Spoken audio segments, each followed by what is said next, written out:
Okay, guys. So, everybody's wondering what happened. What happened to the economy in the West, especially in Canada, where I am, that I'm observing things.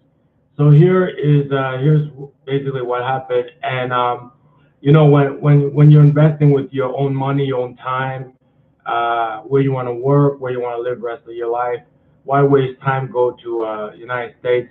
Look at my resume. You know, seriously, look at my resume, right? Why go waste time? Why waste another year, another 5 years trying to get to the United States? So when you're playing with your own money, right?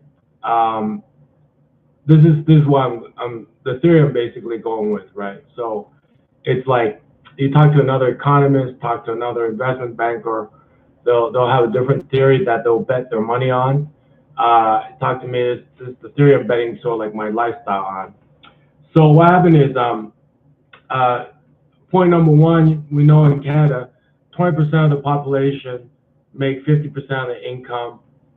The other 80% of the population make the other 50% of the income. Now, where's the cutoff point? The cutoff point is individual income is over 100,000. So not household, not your family, not your mom, your dad, your brother, and you combined make over 100,000, but a person make over 100,000. So if you don't know anybody who make over 100,000, you're with the 80% group.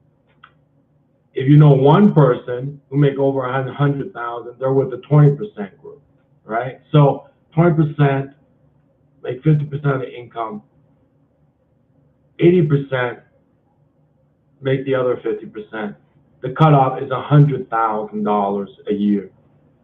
If you don't make that, not your household, not your family, you can have family of 10 people, but each person, one person, make over 100,000. You're with the 20% group. So what happened? Well, they elevate these 20%. We see it all the time. And sometimes they're very young. Sometimes they're fresh out of college, and they're elevated because of their income.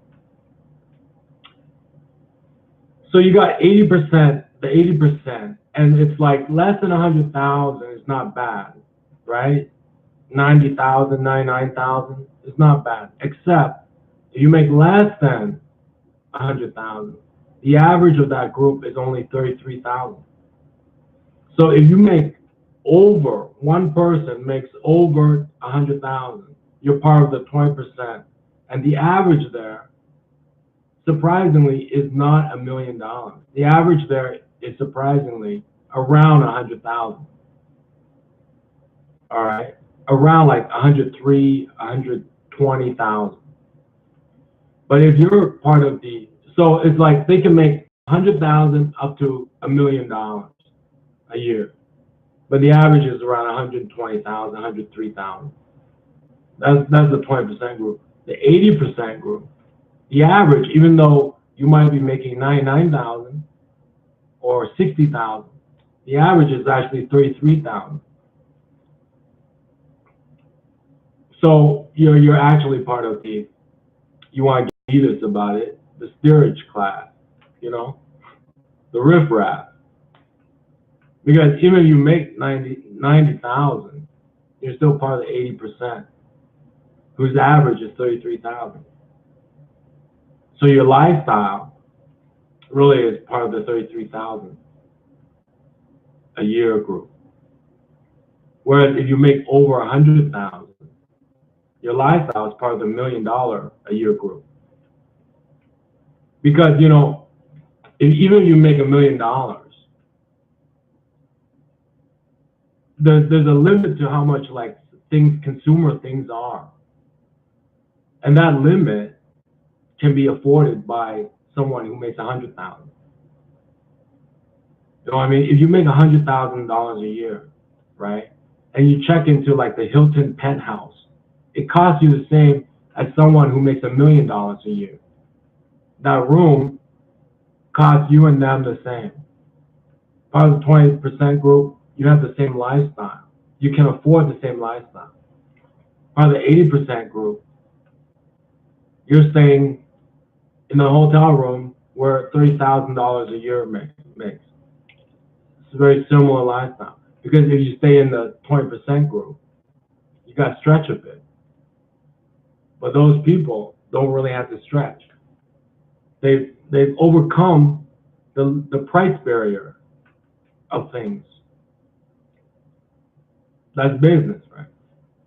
And they know the difference between getting gouged and not and fair price. All right. So that's a 20% group. 80% group, you make 90,000. You're in the 80% group, whose average is $33,000 a year. Now, going back, they elevate these 20%, right?